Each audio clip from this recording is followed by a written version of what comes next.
Hello दोस्तों। आज हम बात करने जा रहे हैं क्लास टेंथ। और क्लास टेंथ में आज हम पढ़ाएंगे मैथ के ऐसे 10 इंपॉर्टेंट क्वेश्चन जो बोर्ड के पेपर में पूछे जा सकते हैं।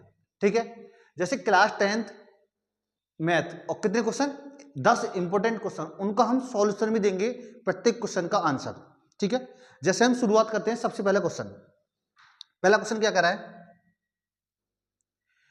3x² माइनस का x माइनस के 4 के शून्यक ज्ञात करो और शून्यक तथा गुणांकों के बीच संबंध ज्ञात करो। मतलब ये वाला क्वेश्चन ये है कि इसमें हमें शून्यक ज्ञात करना है और इसके बीच क्या करना है, संबंध निकालना है। तो शून्यक ज्ञात करने के लिए हम पहले इसके शून्यक निकालेंगे। किसके? 3x² माइनस का x और माइनस के 4। शून्यक निकालने के लिए हम क्या करेंगे, पहले सबसे पहले 3 गुणा किसमें करेंगे, 4 में। 3 चौक 12। अब 12 को हमें ऐसी दो संख्या में तोड़ना है कि घटाने पे कितना आना चाहिए, 1 आना चाहिए। तो 3 2 से तोड़ूंगा 6, 2 से 3 और 3 से कितना 1, 2 दूनी 4 और 4 में से अगर हम 3 घटाऊंगा तो कितना आ जाएगा, हमारा 1 आ जाएगा।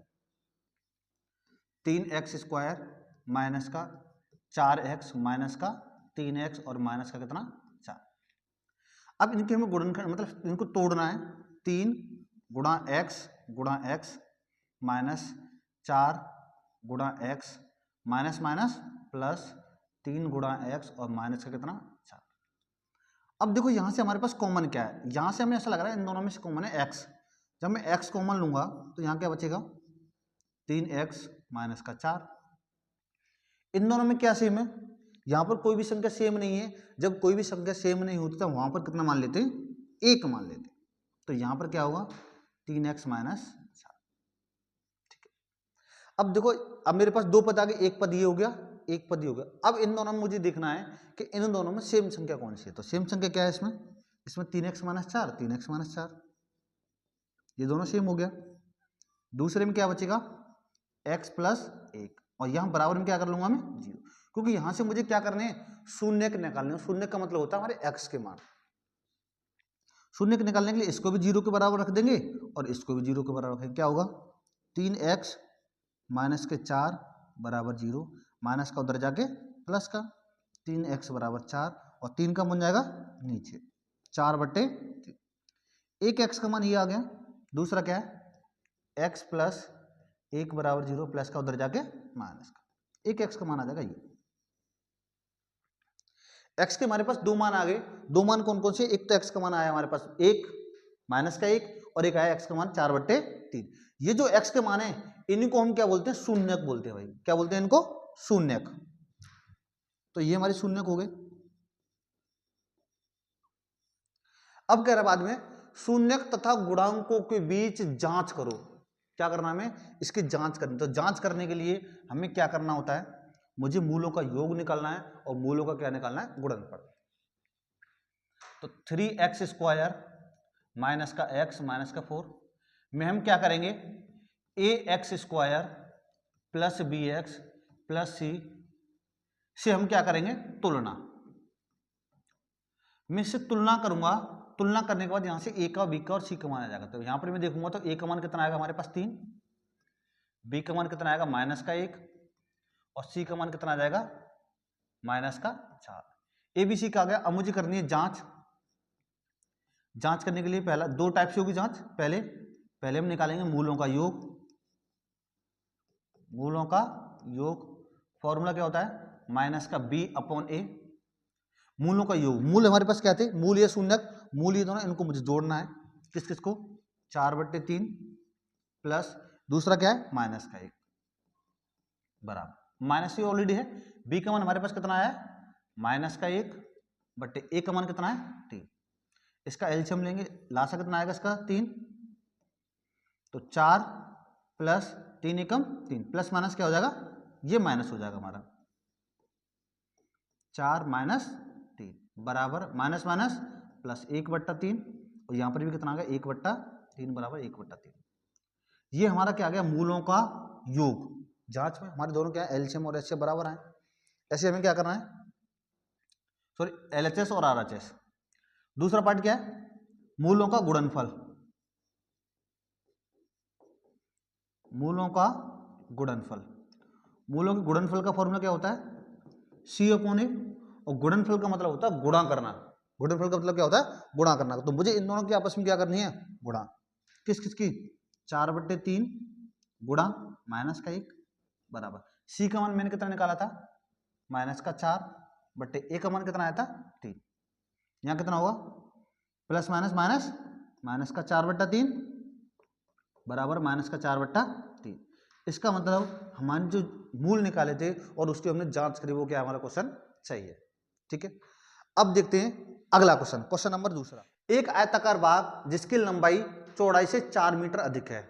एक आयताकार बाग जिसकी लंबाई चौड़ाई से 4 मीटर का अर्ध परिमाप 36 मीटर है, तो बाग की विमाएं ज्ञात करो। मतलब हमारे पास एक आयत है। आयत क्या होता है? जिसके आमने सामने की भुजाएं बराबर होती हैं।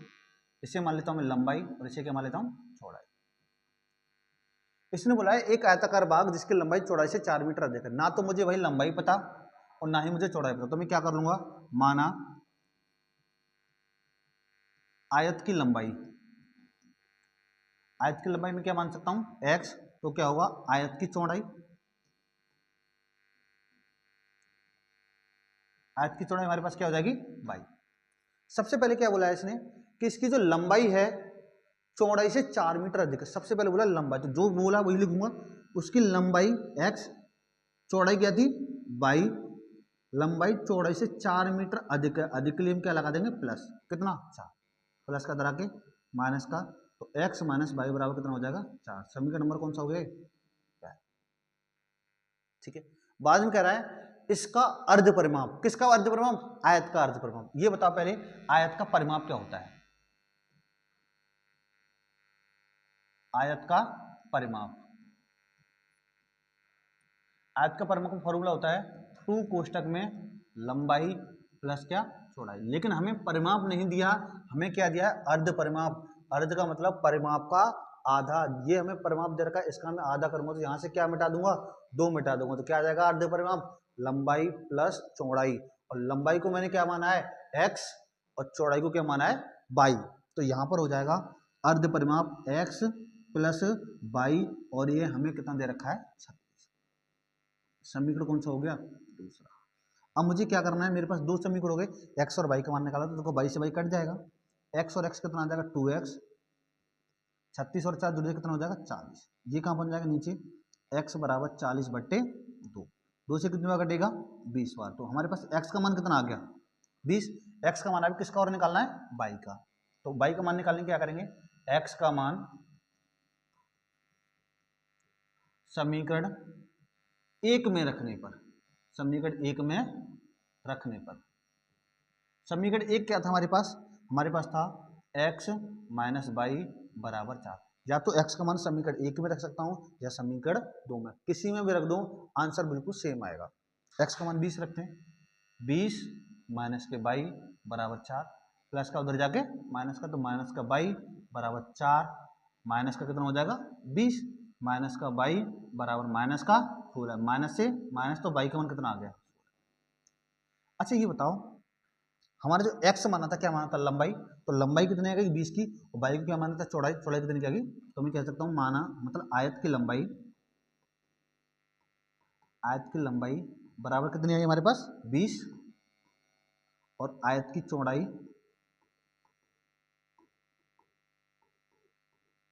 बराबर कितनी आ जाएगी? 16। लेकिन अब ये देखते हैं, ये हमें मीटर में दे रखा था तो लंबाई भी मीटर में आएगी, और अगर हमें सेंटीमीटर में दे रखा होता तो सेंटीमीटर में आती। ठीक है, तो ये होगा हमारा क्वेश्चन नंबर कौन सा? दूसरा। अब आगे बढ़ते हैं, क्वेश्चन नंबर तीसरा देखते हैं क्या है।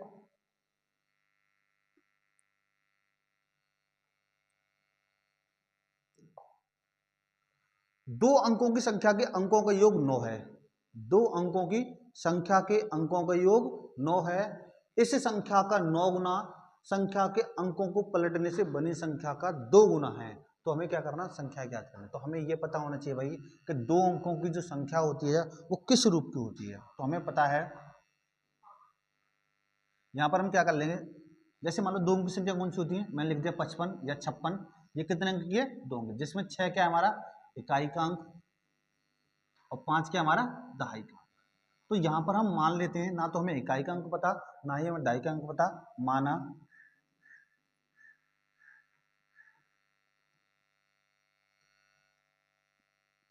इकाई का अंक बराबर, इकाई का अंक बराबर, हम क्या मान सकते हैं, या तो x मान सकते हैं या y, कुछ ही मान सकते हैं। तो मैंने यहां पर मान लिया y, माना इकाई का अंक बराबर y, और दहाई का अंक क्या हो जाएगा, दहाई का अंक हो जाएगा हमारा x। तो जो हमारे पास संख्या होगी, संख्या का जो रूप होगा, संख्या का रूप या फिर जो संख्या होगी, संख्या किस रूप की हमारी, 10x प्लस y के रूप की होगी। ये वाली बात ध्यान रखना कि दो अंकों की जो संख्या होगी, दो अंकों की संख्या,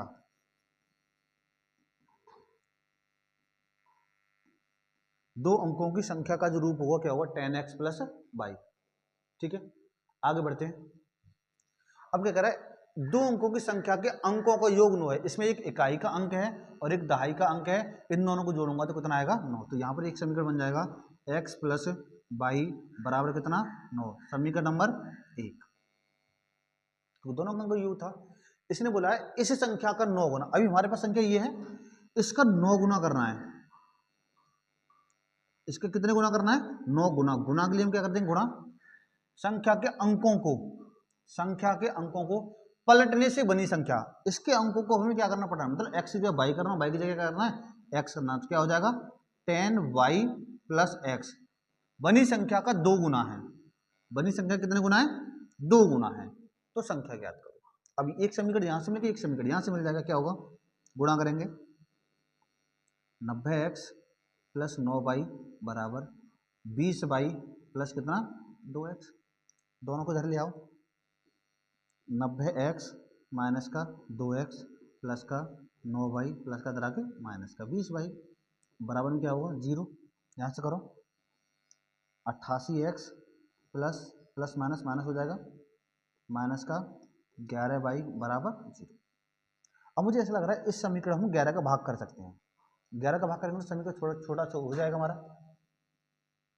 जब हम 11 से भाग करेंगे तो क्या होगा, 11 8x, 11 88 माइनस के 11 कम 11y और बराबर कितना, 0। इसी में क्या बन सकता है, समीकरण नंबर दूसरा। और समीकरण हमारे पास पहला क्या था, x प्लस वाई बराबर कितना, 9। ये हमारे पास समीकरण पहला था, और ये मैंने कौन सा निकाल दिया, समीकरण नंबर दूसरा। अब इन दोनों को क्या कर लेंगे, हम सॉल्व कर लेंगे। वाई से वाई कट गया, 8 और कितना हो जाएगा, 9x बराबर 0, 9 कितना होगा, 9, 9 का बन जाएगा, x का मान कितना आएगा, 9/9, x का मान हमारे पास आ जाएगा कितना, 1। अब क्या करना है, x का मान किसी भी समीकरण में रख देना है, तो समीकरण 1 में रख दो या समीकरण 2 में। x का मान समीकरण 1 में रखने पर, 1 में रखने पर, 1 में रखने पर समीकरण 1 क्या था हमारे पास, x प्लस वाई बराबर कितना, 9। अब हमारे पास x का मान कितना आता है, 1, 1 प्लस वाई बराबर 9, प्लस का इधर जाके माइनस का 9 माइनस 1, तो हमारे पास यहाँ पर वाई का जो मान आएगा कितना आ जाएगा, 8। मतलब हमारे पास x का मान आ गया था 1 और y का मान कितना, 8। लेकिन हमसे क्या पूछ रहा है, संख्या ज्ञात करो, क्या ज्ञात करनी है, संख्या। तो इसको मैं यहाँ कर दे रहा हूँ, संख्या, संख्या का जो रूप था वो क्या था, 10x प्लस वाई, 10 गुणा x का मान हमारे पास कितना आया था, x का मान आया था 1 प्लस y का मान कितना आया था, 8, 10 से कम 10 और प्लस में कितना 8, 10 और 8 कितना हो गया, 18। जो हमारी जो संख्या होगी वो कितनी होगी, 18 होगी। यही हमारे इस क्वेश्चन का क्या है, आंसर। ठीक है, अब देखते हैं अगला वाला क्वेश्चन, इसको करना चाहो कर सकते हो। क्वेश्चन नंबर 4,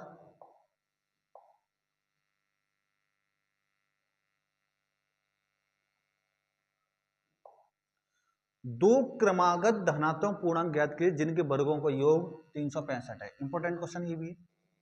जैसे दो क्रमागत, क्रमागत का मतलब होता है लगातार संख्या। जैसे अगर मान लो पहली संख्या मेरी 10 है तो अगली वाली क्या होगी, 11।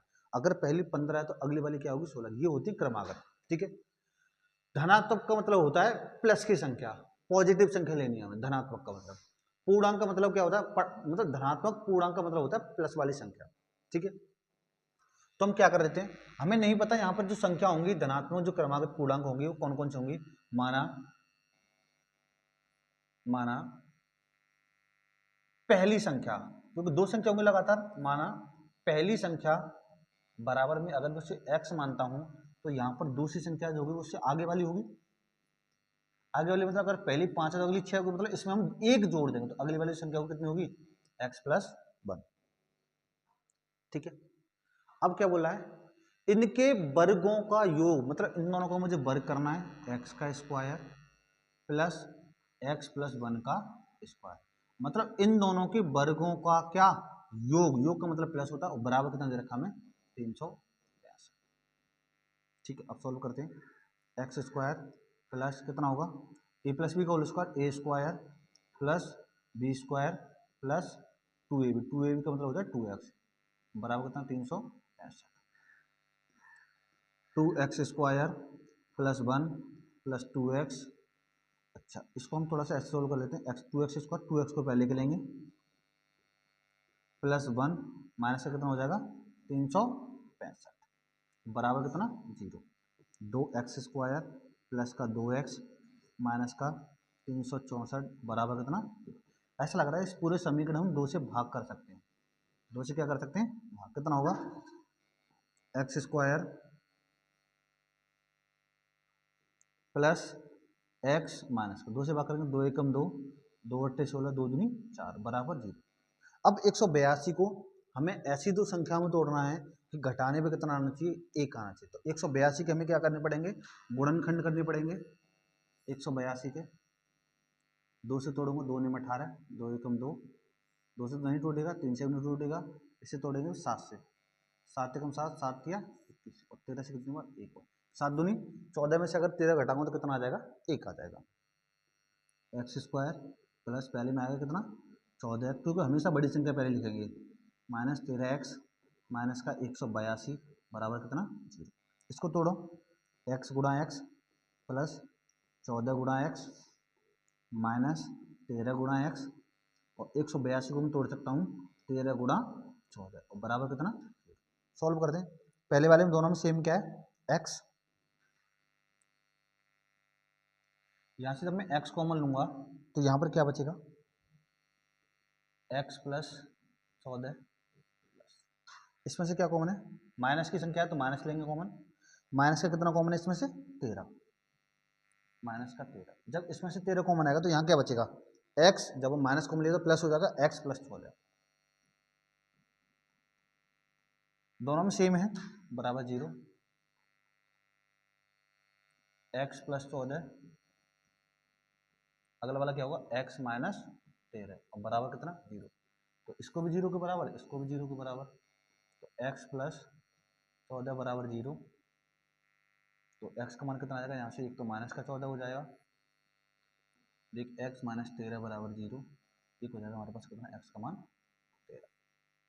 ठीक है, इसने बोला था धनात्मक पूर्णांक, धनात्मक का मतलब प्लस का, तो इसका मतलब ये किसका रहा माइनस का, ये वाली संख्या तो नहीं होगी, तो x का मान हमारे पास कितना आ गया 13, जब x का मान 13 है तो x मैंने क्या माना था पहली संख्या, तो यहाँ से मैं लिख सकता हूँ पहली संख्या को मैंने x माना तो x का मान कितना आया 13, और दूसरी संख्या को मैंने क्या माना था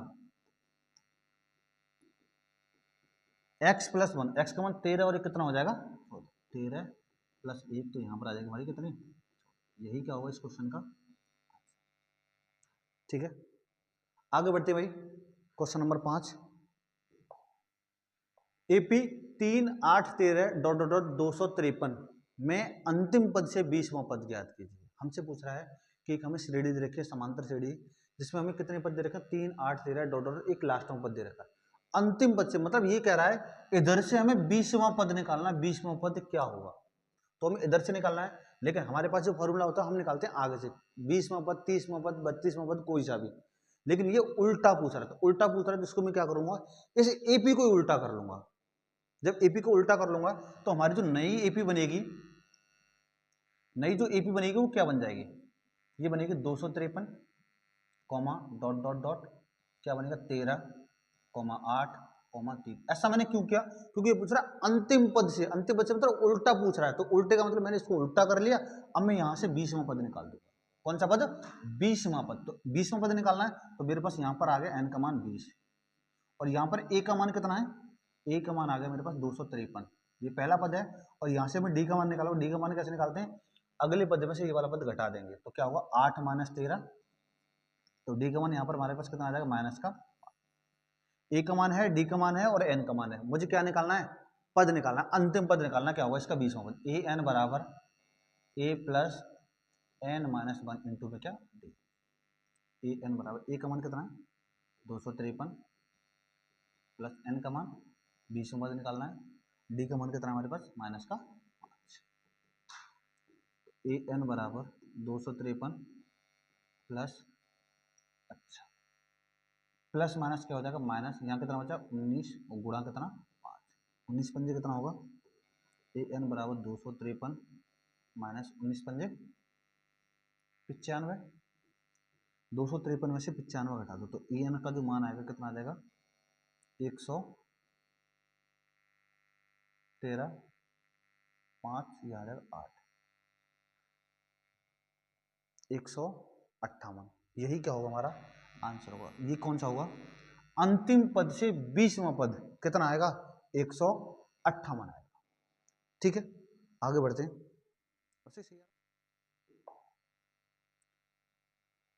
लंबाई 6 मीटर वाले एक ऊर्ध्वाधर स्तंभ की भूमि पर छाया की लंबाई 4 मीटर। ये कह रहा है कि ऊर्ध्वाधर एक स्तंभ है जिसकी लंबाई कितनी है 6 मीटर और इसकी जो छाया है, इसकी छाया की लंबाई कितनी है 4 मीटर। तो मैं इसको ऐसे बना सकता हूँ, यहाँ पर ये कितने कोण होगा 90 का, क्योंकि ये स्तंभ है ऊर्ध्वाधर स्तंभ तो सीधा बिल्कुल खड़ा होगा 90 का होगा। आगे कह रहा है जबकि इस समय मीनार की छाया की लंबाई 28 मीटर, मतलब इस समय एक और चीज है मीनार, मीनार मैंने यहां बना ली, ये मान ली मैंने मीनार, इसकी लंबाई कितनी है 28 मीटर, मीनार की छाया की लंबाई 28 मीटर है, मीनार की लंबाई नहीं, इसकी छाया की लंबाई 28 मीटर है, ये होगी इसकी छाया, ये मीनार की छाया है। ठीक है तो मीनार की ऊंचाई ज्ञात की, तो हमें ये मीनार की ऊंचाई निकालना है, तो मैं इसको ऐसे कर सकता हूं, ये भी कितने को 90 का, इसका नाम दे दो ए बी सी, इसका नाम दे दो पी क्यू और क्या आर। मुझे पता है एक त्रिभुज एबीसी है और एक त्रिभुज क्या है पी क्यू आर, और ये दोनों त्रिभुज जो होंगे वो समरूप होंगे। कैसे होंगे समरूप, समरूप कैसे, क्योंकि ये भी समकोण त्रिभुज और ये भी क्या है समकोण त्रिभुज। मैं कह सकता हूं त्रिभुज एबीसी समरूप होगा त्रिभुज किसके पी क्यू आर के। जब ये दोनों त्रिभुज आपस में समरूप होंगे तो समरूप हमें पता है कि इनकी भुजाओं का अनुपात जो होगा आपस में क्या होगा बराबर होगा, भुजाओं का अनुपात क्या होगा आपस में बराबर। तो क्या होगा अनुपात ए बी बट्टे ए बी बट्टे में क्या आएगा हमारा पी क्यू, क्योंकि ये वाली भुजा ए बी किसके बराबर होगी पी क्यू के बराबर, और बी सी किसके बराबर होगी क्यू आर के बराबर। तो क्या होगा बराबर बी सी बट्टे में क्या होगा क्यू आर। तो यहां से मुझे किसका मान निकालना है पी क्यू को मान निकालना, और मीनार की ऊंचाई को मैं क्या मान ले रहा हूं एच। तो ए बी का मान हमारे पास कितना है, ए बी का मान दे रखा मुझे 6 मीटर, 6 बट्टे पी क्यू का मान कितना है, पी क्यू का मान दे रखा मुझे निकालना है यहां से, तो मैंने मान लिया इसे एच बराबर बी सी का मान कितना है, बी सी का मान है हमारे पास 4 मीटर बट्टे क्यू आर का मान कितना है 28। यहां से एच का मान निकालना, तो एच का मान निकालने के लिए क्या करूंगा एच को इधर लेके जाऊंगा और 4 को ले आऊंगा इधर, 28 कहां बन जाएगा ऊपर, तो क्या होगा 6 28 ऊपर बन जाएगा, 4 कहां जाएगा नीचे और एच कहां बन जाएगा ऊपर। तो 4 एकम 4, 4 सत्ते 28 और 7 छिंग कितना होता है 42, तो एच का मान कितना आ जाएगा 42 मीटर। ये किसकी ऊंचाई है मीनार की ऊंचाई, यही हमारा क्या होगा इस मीनार की जो ऊंचाई होगी कितनी होगी 42 मीटर होगी। आगे देखते हैं क्वेश्चन नंबर 7वां, बिंदु ए के निर्देशांक ज्ञात कीजिए जहां ए बी एक वृत्त का व्यास है जिसका केंद्र 2,-6 तथा बी के निर्देशांक 1,4 है। ये कह रहा है एक वृत्त है, एक क्या है वृत्त जिसमें ए बी जो है एक वृत्त का क्या है व्यास है, तो ये हमारा व्यास हो गया, ए बी व्यास है जिसका केंद्र ये कितना है 2,-3, तथा बी के निर्देशांक कितने 1,4। तो हमें क्या निकालना है, ए के निर्देशांक निकाला। अगर ए के निर्देशांक नहीं पता तो मैं क्या मान लूंगा इसे x1 और क्या y1। अब इसमें हम क्या करेंगे, ये हमें पता है कि ए से लेकर यहाँ तक की दूरी है, ये जो त्रिज्या है, और यहाँ से लेकर यहाँ तक की जो दूरी है ये भी क्या है, त्रिज्या है। इसका मतलब कह सकता हूँ ए बी का जो मध्य बिंदु है वो इसको मान लेता हूँ मैं P। जो ए बी का मध्य बिंदु वो हमारा क्या है, P है। तो मैं मध्य बिंदु का फॉर्मूला लगा के यहाँ से x1 और y1 का मान निकाल सकता हूँ। मध्य बिंदु को लगा सकते हैं या फिर हम इसमें ये भी लगा सकते हैं विभाजन सूत्र। तो हम यहाँ मध्य बिंदु को लगा रहा था, मध्य बिंदु से निकाल देंगे। क्या करेंगे, यहाँ ए बी का मध्य बिंदु को क्या है, P है। तो मध्य बिंदु का फॉर्मूला क्या होता है, x, y बराबर x1 plus x2 y2 y1 plus y2 y2, ये होता है हमारा मध्य बिंदु का फॉर्मूला। तो यहां से मुझे किस किस का मान निकालना है, x1 और y। इसको हम क्या मानते हैं, मध्य बिंदु में x और y, और ये क्या होगा हमारा x2 और क्या ये y। तो यहां से हम x और y को अलग कर लेंगे। कैसे, x बराबर x1 प्लस x2 बट्टे 2, y बराबर y1 प्लस y2 और बट्टे में कितना 2। x का मान देखते हैं, x का मान कितना है हमारे पास, x का मान है 2 बराबर x1 का मान हमें निकालना है प्लस x2 का मान हमारे पास कितना है 1 बट्टे में कितना 2 कॉमा। ऐसे y का लगाएंगे, y का मान हमारे पास कितना है -3। y1 का मान क्या करना है, हमें निकालना है। y2 का मान हमारे पास कितना है 4 और बट्टे में कितना है 2 बट्टे में 2। तो यहां से x1 का मान निकालेंगे। पहले मैं क्या करूंगा, 2 की गुणा करूंगा 2 में, 2 दूनी कितना हो जाएगा 4। ऐसे यहाँ y1 का निकालने के लिए गुणा करूंगा, क्या होगा देखते हैं आगे। 2 दूनी 4 बराबर x1 प्लस 1, y के लिए क्या होगा 3 दूनी 6 माइनस का 6 बराबर y1 प्लस का 4। तो प्लस का धरा के माइनस का हो जाएगा 4 माइनस 1 बराबर x1, यहाँ कितना माइनस का 6 माइनस का 4 हो जाएगा बराबर y1। तो x1 का मान हमारे पास कितना आ जाएगा 3 और y1 का मान कितना आ जाएगा हमारे पास माइनस का 10।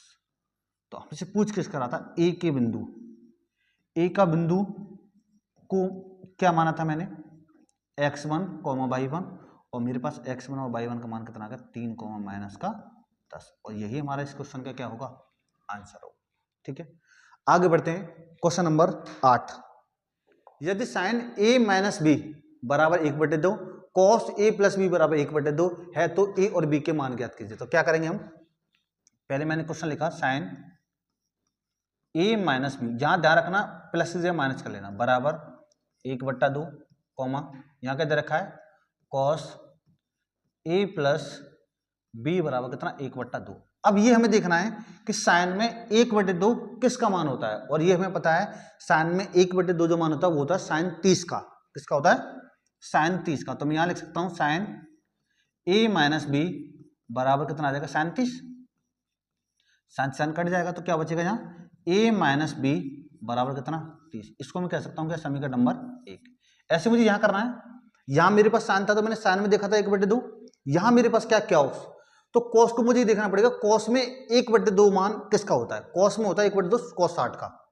तो यहाँ लिख सकता हूँ कॉस a प्लस बी बराबर कितना हो जाएगा कॉस 60, कॉस से कॉस खत्म, तो यहाँ हो जाएगा कितना a प्लस बी बराबर 60। समीकरण कौन सा हो गया दूसरा। इस समीकरण को भी यहाँ रख सकता हूँ कैसे, a प्लस बी बराबर 60। मुझे करना क्या है, यहाँ से a और b के मान ज्ञात करना। a और b का मान ज्ञात करने क्या करूंगा, b से b क्या हो जाएगा कट जाएगा, जब b से b कटेगा तो क्या बचेगा a और a 2a बराबर 30/60 कितना हो जाएगा 90, 2 कम बन जाएगा नीचे a बराबर 90 और बट्टे में कितना 2। तो a का मान हमारे पास कितना आ जाएगा 45।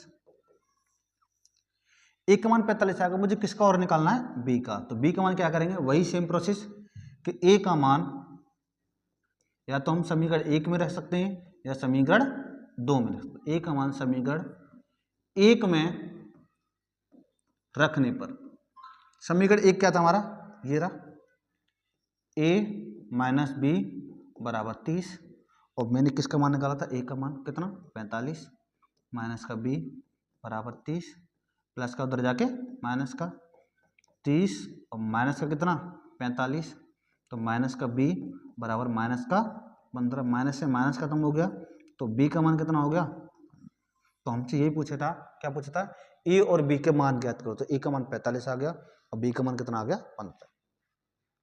ठीक है, ये था हमारा क्वेश्चन नंबर 8। अब इसके बाद देखते हैं क्वेश्चन नंबर 9।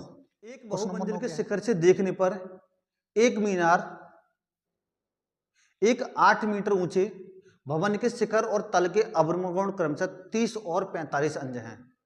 बहुमंजिल भवन की ऊंचाई और दो भवनों के बीच की दूरी ज्ञात कीजिए। इसको करने के लिए सबसे पहले तो भाई हमें इसमें डायग्राम बनाना पड़ेगा। सबसे पहले क्या है, एक बहुमंजिल भवन है। बहुमंजिल का मतलब होता है एक मंजिल से ज्यादा भवन, तो एक मंजिल से ज्यादा होता है उसे बहुमंजिल बोलेंगे। तो ये मैंने मान लिया बहुमंजिल, बहुमंजिल भवन, 2 मंजिल हो 3 मंजिल हो जितना भी हो भवन। ठीक है, किस शिखर से देखने पर, कोई भी व्यक्ति यहां से देख रहा है, किस शिखर से देखने पर एक 8 मीटर ऊंचे भवन, मतलब ये बहुमंजिल भवन है, एक 8 मीटर ऊंचा भवन हो रहा है, तो 8 मीटर ऊंचा भवन इसको मैं ऐसे बना दूंगा।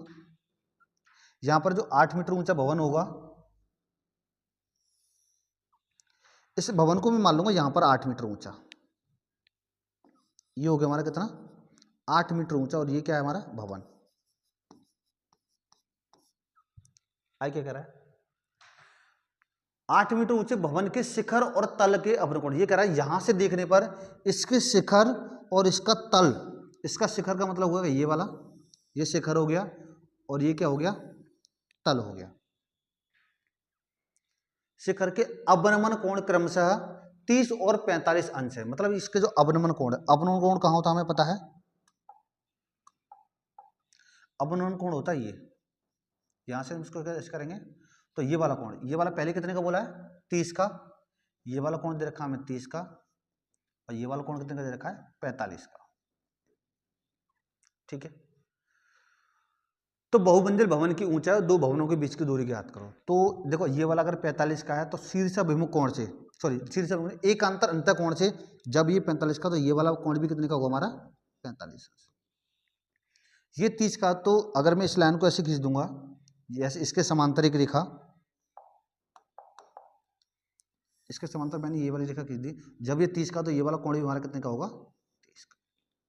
ठीक है, तो हमसे क्या पूछ रहा है, ये देखो ये वाला कितने का भवन 8 मीटर का, जब ये 8 मीटर का, तो ये भी कितने का होगा 8 मीटर का। ये हमें बहुमंजिल ऊंचाई, यहाँ इसकी जो ऊंचाई हमें ये वाली नहीं पता, तो इसको मान लूंगा हम क्या h मीटर होगा। इन दोनों भवनों के बीच की दूरी नहीं पता, तो इस दूरी को भी मैं क्या मान लूंगा x।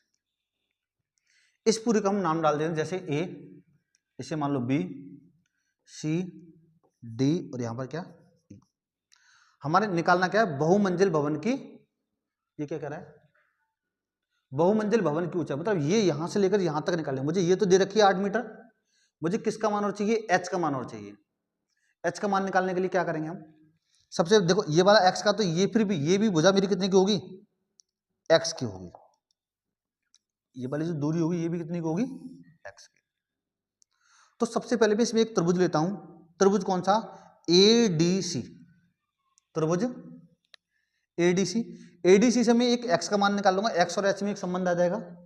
उसके बाद फिर मैं त्रिभुज लूंगा ABE, उसमें से x का मान या h का मान निकाल के यहां से दोनों मान आ जाएंगे। ठीक है, जैसे पहले मैंने हल किया त्रिभुज ADC, ADC में, किसमें ADC में क्या होगा, ये क्या हमारा लंब और ये क्या है आधार, लंब और आधार किसमें होते हैं tan में। तो यहां मुझे क्या करना है tan थीटा बराबर क्या होता है लंब बट्टे आधार, और लंब का नाम क्या है AC बट्टे आधार कितना है, आधार है हमारा CD या DC, tan थीटा का मान कितना है, थीटा का मान है हमारे पास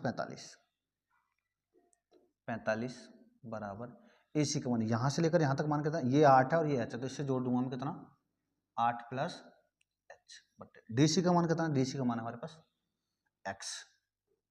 tan 45 का मान 1 होता है बराबर 8 प्लस एच बट्टे में एक्स, इसकी गुणनफल करूँगा क्या हो जाएगा x बराबर 8 प्लस एच। इसको मान सकता हूँ क्या समीकरण नंबर 1। यहाँ से नहीं तो अभी तो मेरे पास ना x का मान आ रहा है और ना ही h का मान आ रहा है। अब मुझे क्या करना है, अब यहाँ पर दूसरा त्रिभुज लेंगे, त्रिभुज ए बी ई में, ए बी ई में कौन सा त्रिभुज लेना है, A B E. A B में ये लंब है और ये क्या है आधार, लंब और आधार tan में होते हैं, तो यहाँ पे दोबारा लगाऊंगा tan थीटा बराबर लंब, लंब का नाम क्या है ए बी बट्टे और आधार का नाम क्या है ए बी। tan थीटा का मान कितना दे रखा है, थीटा का मान दे रखा है इसमें 30 बराबर ए ई का मान कितना है, ए का मान है h बट्टे आधार बी ई का मान कितना है x। और मैं यहां पर क्या कर सकता हूं समीकरण 1 से, समीकरण 1 से, समीकरण 1 से किसका मान रख दूंगा x का मान, x का मान, x का मान कितना 8 प्लस h, 33 का मान कितना होता है 1 बट्टे √3 बराबर h बट्टे x का मान कितना हो जाएगा 8 प्लस h। यहाँ से अब कैसे गुणा करेंगे, क्रॉस मल्टीप्लिकेशन करेंगे, ये इधर हो जाएगा ये इधर, क्या होगा इधर करूँगा तो देखो आगे 8 प्लस एच बराबर इसकी गुणा इसमें करूँगा तो कितना आएगा √3h। मुझे h का मान निकालना है, h को उधर ले जाते हैं, 8 बराबर √3h माइनस का h, इन दोनों में कॉमन क्या है h कॉमन है, क्या बचा √3 माइनस का 1, ये कहाँ बन जाएगा नीचे, h बराबर ये हो जाएगा 8 बट्टे √3 माइनस 1। लेकिन मुझे √3 नहीं होना चाहिए हर में, तो इसका करना पड़ेगा परिमीकरण, और परिमीकरण करने के लिए क्या करूँगा मैं इसी के ऊपर नीचे गुणा, लेकिन हम चिन्ह क्या कर देते हैं चेंज, ये हो गया हमारा परिमीकरण। तो h बराबर ऊपर तो सेम रहेगा 4 √3 प्लस 1, यहाँ फॉर्मूला लगा दूंगा a प्लस बी और a माइनस बी, क्या होता है a square minus B square, पहले वाले का स्क्वायर माइनस दूसरे वाले का स्क्वायर, 8 √3 प्लस 1 बट्टे √3 का स्क्वायर 3 माइनस 1, तो h का मान कितना आ जाएगा 8 √3 प्लस 1 बट्टे 2, 2 से इसे काट देंगे, तो यहाँ पर मैं लिख सकता हूँ h का मान, h का मान मेरे पास आ गया कितना 4 ब्रैकेट में √3 और प्लस कितना 1, h का मान। अभी मेरे पास ये h का मान आया, और h क्या है, h अभी बहुमंजिल भवन की ऊंचाई नहीं है, केवल h इसका मान आया है, ठीक है। अभी मैं किसका होता है दो भवनों के बीच की दूरी, किसका और मान निकालना है x का, तो मैं क्या करूंगा h का मान समीकरण माना कोई मैंने समीकरण 1 में रखने पर, तो इसको मैं निकाल दे रहा हूं यहां पर,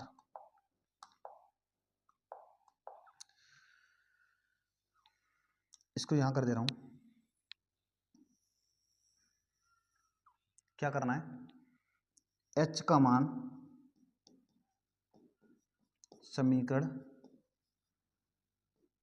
1 में रखने पर, तो कहता है x बराबर 8 प्लस h का मान कितना है 4 की गुणा कर दो इसमें, 4 √3 प्लस 4 एकम 4, तो 8 और 4 जुड़ जाएगा कितना होगा 12, 12 प्लस 4 √3, इसको मैं ऐसे भी लिख सकता हूँ, इसमें से 4 कॉमन लेके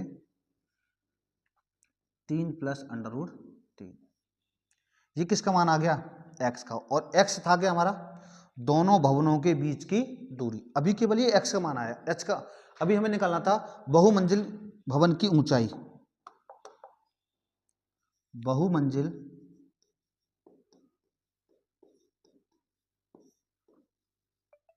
भवन की ऊंचाई, बहुमंजिल भवन की ऊंचाई क्या है AC है ना, AC, AC में कौन कौन है, एक तो एक कौन है AB और एक BC, AB प्लस कितना BC, AB का मान हमारे पास कितना है, AB का मान था H, और H का मान कितना निकाला हमने, H का मान हमने कितना निकाला है, इसको कर देते हैं यहां देख लेना भाई, तो AC बराबर AB का मान कितना है 4√3 प्लस 1 प्लस, और इसका मान कितना है, BC का मान, BC का मान हमारे पास था 8। गुणा कर दो भाई इसकी भी, 4√3 प्लस 4 प्लस 8, तो 8 4 कितना हो जाएगा 12, 12 प्लस 4√3। ये किसका है, बहुमंजिल भवन की ऊंचाई। तो यही हमारे आंसर है। एक तो ये है बहुमंजिल भवन की ऊंचाई, और एक हमने निकाला था ये, दो भवनों के बीच की दूरी, मतलब भवनों के बीच की दूरी भी बराबर होगी और बहुमंजिल भवन की ऊंचाई भी क्या होगी, बराबर होगी। यही क्या है इस क्वेश्चन का आंसर। अच्छा क्वेश्चन है, very very most important question है, बोर्ड में कई बार पूछा गया है ये वाला क्वेश्चन। ठीक है, आगे देखते हैं, इसको नोट करना चाहो। निम्न बारंबारता बंटन का माध्य ज्ञात करो। हमें इसका क्या निकालना है, माध्य। माध्य में क्या दे रखा है, वर्ग अंतराल दे रखा है और दे रखी है बारंबारता। इसका हमें निकालना है केवल माध्य। माध्य निकालने के लिए हमारे पास क्या करना होता है, बारंबारता जो होती है हमारी, ये क्या होती है, f। इसके बाद अब इसमें हमें दो लाइन और बनानी पड़ती हैं। किस किस के लिए, एक हमें करना पड़ता है मध्य। मध्य मतलब x का जो हम मान निकालते हैं x, और एक हमें करना होता है f इंटू एक्स, जिससे हम क्या निकाल सकते हैं, माध्य निकाल सकते हैं। इनको आगे बढ़ा दो।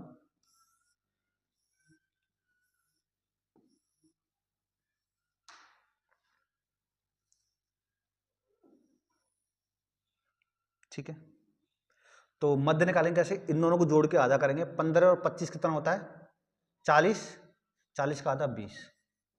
ऐसे यहां करेंगे, कितना आएगा, 30, 40, 50, 60, 70, और यहाँ कितना 80। ये निकालते कैसे, दोबारा समझ लो। इन दोनों को जोड़ेंगे और उसका हम क्या कर देंगे, आधा।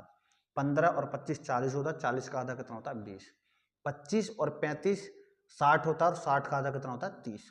35 और 45 टोटल होता है 80, और 80 का आधा कितना होता है, 40। इसी टाइप से हम निकाल लेंगे। अब हमें क्या करना है, f और x निकालना, मतलब f और x की आपस में क्या करनी है, गुणा करनी है। तो हमारे पास f का मान 6 है और x का मान कितना है, 20। तो इनके आपस में गुणा कर दो। 6 दूनी 12, कितना हो गया, 120। ठीक है, अब 11 गुणे 11 दिया 33, कितना हो जाएगा, 330। 7 चौक 28, कितना हो गया, 280। 4 पंजे 20, कितना हो गया, 200। 4 छिंग 24, कितना हो गया, 240। 7 दूनी 14, कितना हो गया, 140। और 8 एकम 8, कितना हो गया, 80। हमें निकालना क्या है, माध्य। और माध्य का फॉर्मूला क्या होता है, ये और देख लेते हैं एक बार। माध्य को हम x बार से प्रदर्शित करते हैं। फॉर्मूला होता है sigma fx upon sigma f। Sigma का मतलब होता है जोड़ना। पहले हमें किसको जोड़ना है, fx का जो मान है उन सभी को जोड़ना है। और सिग्मा f का मतलब क्या होता है, जोड़ना। सिग्मा का मतलब जोड़ना, f का मतलब f को, मतलब मुझे f को मान को जोड़ना है और fx के मान को सभी को जोड़ना है। तो उसी को हम क्या बोलते हैं, माध्य बोलते हैं। कैसे, इसको जोड़ते हैं, 11 से 17, 17 7 24, 24 4 28, 28 4 32, 32 और 2 33, सॉरी 32 और 2 34, 34 से कितना हो गया, 35, 35। तो ये किसका मान है हमारा, सिग्मा एफ का मान। सिग्मा एफ बराबर कितना, 35। ठीक है, अब एफ एक्स को जोड़ना, एफ एक्स को जोड़ दें। देखो यहाँ जाएगा 0, तो यहाँ लिख दे रहा हूँ सिग्मा एफ एक्स बराबर, जोड़ के लिखना है, यहाँ से लेकर टोटल कितना होगा, 0, 2 और 3 5, 5 और 8 13, 13 और 4 17, 17 और 4 21, 21 और 8 29, 29 का 9, कितना बचा, 2, 2 और 1 3, 3 और 3 6 और 2 8 और 2 10 और 2 12 और 1 13, कितना आ गया, 1390। तो हमें माध्य निकालना है। माध्य फॉर्मूला सिग्मा एफ एक्स का मान कितना, 1390 है, बट्टे कितना, 35। पहले से 5 से काटेंगे, 5 7 35, 5 से काटो, 5 दूनी 10, 3 बचा, 39 हो गया, 5 7 35, 35 4 बचा, 40 को 5 8 40। अभी देख लेते 7 से कटेगा नहीं कटेगा, 7 से तो शायद 7 21 नहीं कटेगा, तो काट देते जितना भी आएगा x बार बराबर 7 एकम 7, 7 या 21, कितना बचा 6, कितना हो गया 68, 7 ने 63, कितना बचा 5, पॉइंट लगाया 0 उड़ाया 50 हो गया, और 7 7 हम इतना कर देंगे, यही क्या होगा इसका। ठीक है, ये थे हमारे भाई 10 इंपॉर्टेंट क्वेश्चन 2025 बोर्ड के लिए। ठीक है, इन क्वेश्चनों को कंप्लीट करें ना। इसी टाइप की वीडियो आपको दूसरे दिन मिलती रहेगी। जैसे आज हमने 10 इंपॉर्टेंट क्वेश्चन कराए, ऐसे अगली वीडियो में भी हम आपको 10 इंपॉर्टेंट क्वेश्चन कराएंगे क्लास 10th के। क्लास 10th और क्लास 12th के लिए हम ऐसे ही प्रत्येक वीडियो 10 इंपॉर्टेंट क्वेश्चन की लाएंगे। ठीक है,